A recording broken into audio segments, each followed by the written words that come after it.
வணக்கம் மக்களே, நான் சத்யவர்ஷா. இந்திய அரசியல் அமைப்பு ஆலோசகராக பணியாற்றி வருகின்றேன்.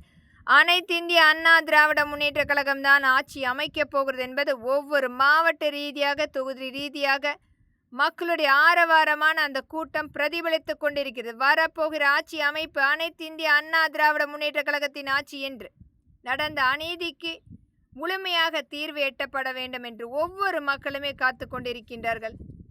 நம்மளுடைய தமிழ்நாட்டின் மரியாதைக்குரிய முதலமைச்சர் வேட்பாளராக மாண்புமிகு எடப்பாடி கே பழனிசாமி ஐயாவை ஆதரித்து இரட்டை இலை சின்னத்துக்கு வாக்களித்து அவரை முதலமைச்சராக கொண்டு வரப்பட வேண்டும். இது அனைத்து மக்களின் சார்பாக எளிய மகளாக உங்களிடம் அவருக்கு அளிக்கக்கூடிய அந்த வாக்கு என்பது இன்றைக்கு இருக்கின்ற இந்த நம்மளுடைய சூழ்நிலையை கண்டிப்பாக மாற்றியமைக்கப்படும். நடந்த வன்கொடுமைகள் என்பது ஈடுகட்ட முடியாத ஒரு இழப்பு. குழந்தைகளுக்கும் பெண்களுக்கும் நடந்த அநீதி ஒவ்வொரு இடத்திலுமே குழந்தைகளையும் பெண்களையும் சீரழித்து ஒரு மிகப்பெரிய வன்கொடுமை நடந்திருக்கின்றது. 18,000 குழந்தைகள் சீரழிக்கப்பட்டு கற்பழிக்கப்பட்டு வழக்குகள் பதிவு செய்திருக்கின்றார்கள். பெண்கள் 35,000 பெண்கள் சீரழிக்கப்பட்டு கற்பழிக்கப்பட்டு வழக்குகள் பதிவு செய்திருக்கின்றார்கள். அந்த வழக்கை கூட இந்த திராவிட முன்னேற்ற கழகத்தினுடைய அடிமை இந்த காவல் அதிகாரிகள் கொத்தடிமைகளாக வாங்குகின்ற அந்த பணத்துக்காக அவர்களுடைய அஃபீஷியல் ரவுடிகளாக மக்களை அச்சுறுத்தக்கூடிய, அதுவும் அந்த பாதிக்கப்பட்ட குழந்தைகளையும் அந்த பெண்களையும் ஒரு மிகப்பெரிய அளவில் அவர்களுக்கு எதிராகவும் குற்றவாளிகளுக்கு துணையாக நின்ற இந்த காவல் அதிகாரிகள், இது மாதிரி காவல் அதிகாரிகள் நமக்கு வேண்டும் என்று மக்கள் தீர்மானிக்கப்பட வேண்டும். அதிலும் ஆளுகின்ற அரசாங்கமே இன்றைக்கு பெண்களை சீரழித்து கொண்டிருக்கிறது. அண்ணா பல்கலைக்கழகத்தில் நடந்த அந்த மாணவிக்கு நடந்த அநீதி என்பது ஒரு ஈடுகட்ட முடியாத இழப்பு.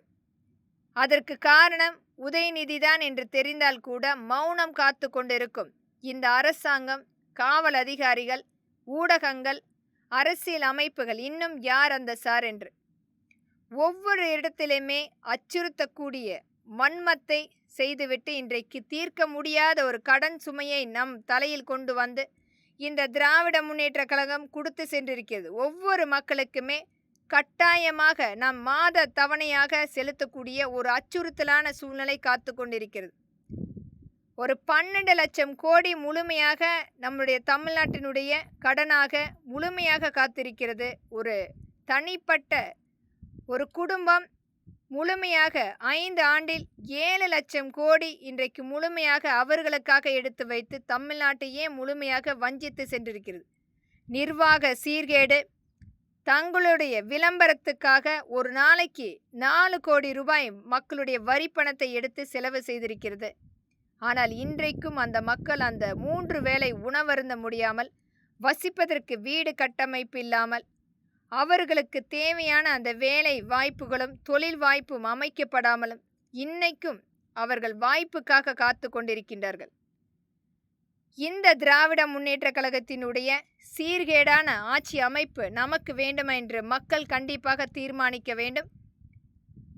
ஒவ்வொரு இடத்திலுமே இந்த திராவிட முன்னேற்ற கழகத்தினுடைய ஆக்கிரமிப்பு என்பது கோவில்களை இடிப்பதும், கோவிலில் உள்ள நம்மளுடைய வழிபாட்டு முறையை கூட சமஸ்கிருத மந்திரம் ஓதக்கூடாது, வழிபாடு செய்யக்கூடாது, தீபம் ஏற்றக்கூடாது என்ற செய்த வன்கொடுமை மக்களுடைய நம்பிக்கையை உடைத்து எதற்கெடுத்தாலும் மத்திய அரசை இன்றைக்கு குறை சொல்லி கொண்டிருக்கும் இந்த திராவிட முன்னேற்ற கழகம் அனைத்து வகையான பணத்தை எடுத்துக்கொண்டு மறைப்பதற்கான குற்றத்தை மட்டுமே மத்திய அரசை குறை சொல்லி கொண்டிருக்கிறது. நமக்காக, நம்முடைய பெண்களுக்காக கொண்டு வந்த அந்த மசோதா இடஒதுக்கீட்டை கூட நிராகரிப்பு செய்து பெண்களுக்கு செய்த மிகப்பெரிய வன்கொடுமை.